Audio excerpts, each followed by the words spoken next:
Hai teman-teman, apa kabar? By the way, kalian nyadar nggak beberapa hari terakhir gambar ini tuh viral? Mungkin kalian sempat lihat nih di internet. Nah iya, ini tuh adalah paper akademik karya Megawati Soekarnoputri, Presiden kelima Republik Indonesia.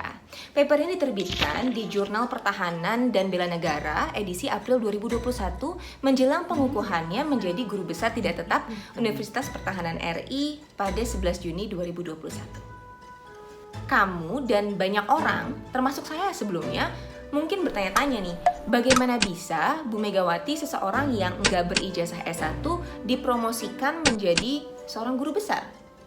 Nah, Universitas Pertahanan pun memberikan penjelasan. Ya intinya, Unhan melihat bahwa Ibu Megawati ini berprestasi dalam penyelesaian konflik multidimensi saat ia menjabat menjadi presiden. Baik. Well, sebenarnya urusan pemberian gelar ini tuh diatur dalam Permendikbud nomor 40 tahun 2012 tentang pengangkatan guru besar tidak tetap pada perguruan tinggi.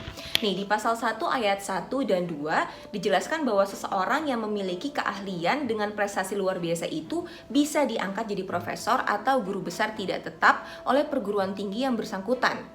Nah, di pasal 2 juga diterangkan bahwa nggak cuma perguruan tinggi nih, tapi juga menteri berdasarkan pertimbangan Dirjen Pendidikan Tinggi juga bisa menetapkan seseorang menjadi profesor atau guru besar tidak tetap. Tapi polemik tuh nggak berhenti sampai situ, karena objek bahasan di paper ini tuh juga jadi obrolan para warganet.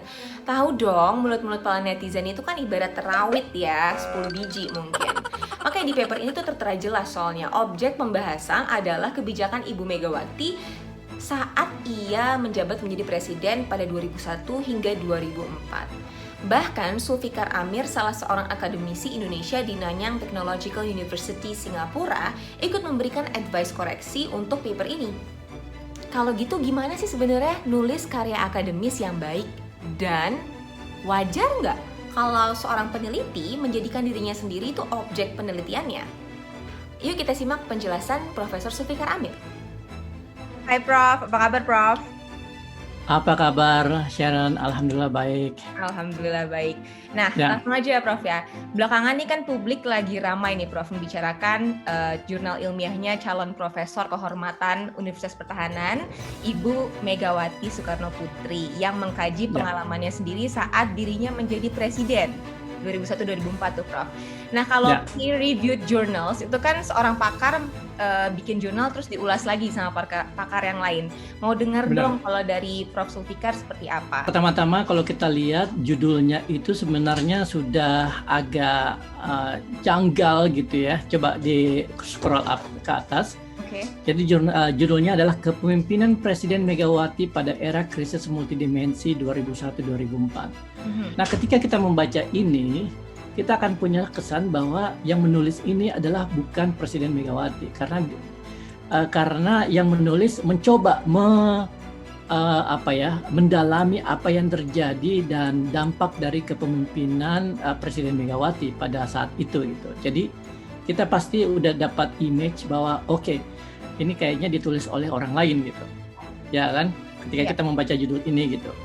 Tetapi kemudian kalau kita lihat penulisnya, walaupun memang namanya agak berbeda, Diah Permata Megawati Setiawati Soekarnoputri, ini kan sebenarnya orang yang sama, ya, Bu Mega, ya kan? Walaupun nama yang dipakai sini adalah nama lengkap beliau gitu, mungkin ada alasan tertentu mencoba memberi kesan bahwa ini adalah orang lain gitu, padahal sebenarnya orang yang sama. Setiap akademisi atau setiap peneliti yang membaca ini akan langsung mendapatkan kesan yang aneh ketika membaca judul dan mengetahui bahwa penulisnya adalah orang yang sama. Karena jarang gitu ya Prof ya? Jarang. Iya kan, misalnya saya menulis paper berjudul dampak pengajaran Zulfikar Amir di dalam meningkatkan pemahaman masyarakat tentang ilmu sosial misalnya, itu agak aneh gitu. Ya kan, seakan-akan yang menulis adalah orang ketiga, padahal sebenarnya orang yang sama. Jadi mestinya seorang penulis yang ingin menulis sesuatu berdasarkan pengalaman pribadinya itu bisa melakukan itu dengan langsung fokus pada masalah yang ingin dia angkat. Jadi misalnya kalau saya ya Bu Megawati dan saya akan menulis tentang pengalaman saya sebagai presiden pada tahun 2001-2004, judulnya akan menjadi krisis multidimensi pada tahun 2001-2004. Ya kan? Lalu kemudian mungkin subjudulnya adalah peran kepemimpinan nasional dan integrasi bangsa. Nah misalnya kayak gitu. Jadi saya langsung aja tanpa menyebutkan bahwa saya ada di situ gitu. I see. Gitu. Oke. Jadi menulis sesuatu, menulis makalah akademik atau artikel akademik berdasarkan pengalaman pribadi itu adalah hal yang sah. Itu wajar dilakukan dan dilakukan oleh siapa saja di dalam dunia akademik, ya kan? Saya pun melakukannya gitu.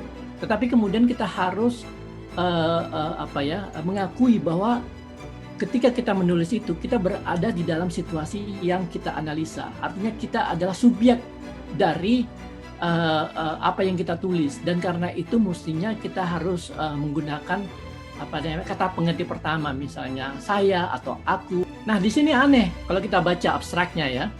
Yep. Penelitian ini bertujuan memberi pemahaman tentang hubungan antara krisis multidimensi dan kepemimpinan presiden pada kurun waktu tahun 2001-2004. Untuk mencapai tujuan tersebut, penelitian kualitatif pendekatan studi kasus dipakai untuk menggali tacit knowledge dari pengambil keputusan tertinggi saat itu yang tidak lain adalah Presiden Indonesia kelima, Megawati Soekarno Putri. Ini adalah sesuatu kalimat yang lucu. Ya. Lucunya gimana tuh, Prof? Lucunya karena dia mengenalkan atau menekankan satu fakta bahwa pada saat itu kebetulan saya adalah presiden loh. Padahal tidak perlu, ya kan? Jadi mungkin kalau misalnya saya bisa ganti, saya akan bilang bahwa penelitian kualitatif dengan pendekatan studi kasus dipakai untuk menggali tacit knowledge dari pengambilan putusan tertinggi saat itu yang mendapat tantangan yang begitu besar di dalam menyelamatkan bangsa Indonesia. Jadi idenya itu masuk di situ, bukan fakta bahwa dia adalah presiden pada saat itu. Jadi seperti itu gitu. Ya kan? Jadi yang perlu ditekankan di sini adalah masalah yang ingin dibahas. Apa sih Prof sebenarnya yang mesti diperhatikan sama penulis gitu ya, dan dihindari harus ketika ia menulis supaya nggak dicap self-praising gitu, memuji diri sendiri? Satu kata, bias ya. Nah, bias itu kenapa harus kita hindari? Karena dia akan membuat pemahaman pandangan kita itu menjadi tidak akurat, ya kan? Tetapi di dalam penulisan artikel ilmiah, yang namanya bias itu selalu ada, nggak bisa dihindari juga. Nah, yang penting adalah mengakui bahwa ada bias, sehingga pembaca itu paham. Oh, oke. Kalau ada satu statement yang dibuat oleh seorang penulis Indonesia, berarti ada personal biases di situ gitu, di dalam mengevaluasi kepemimpinan dia. Jadi saya sebenarnya melihat artikel atau makalah dari Ibu Megawati ini penting banget untuk dibaca dan diketahui. Tetapi sayangnya kemudian paper ini terjebak di dalam self-praising, memuja diri sendiri, ya kan, sehingga kita tidak bisa melihat fakta yang benar.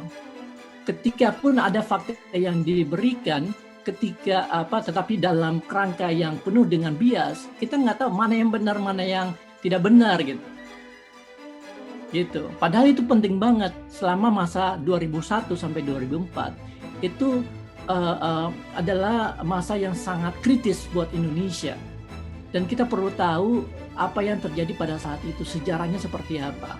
Nah, itu yang perlu diberikan oleh Bu Megawati ke seluruh orang di Indonesia supaya kita tahu, dan dari situ baru kemudian kita bisa mengevaluasi dan memberi penilaian terhadap kepemimpinan Bu Megawati, ya kan?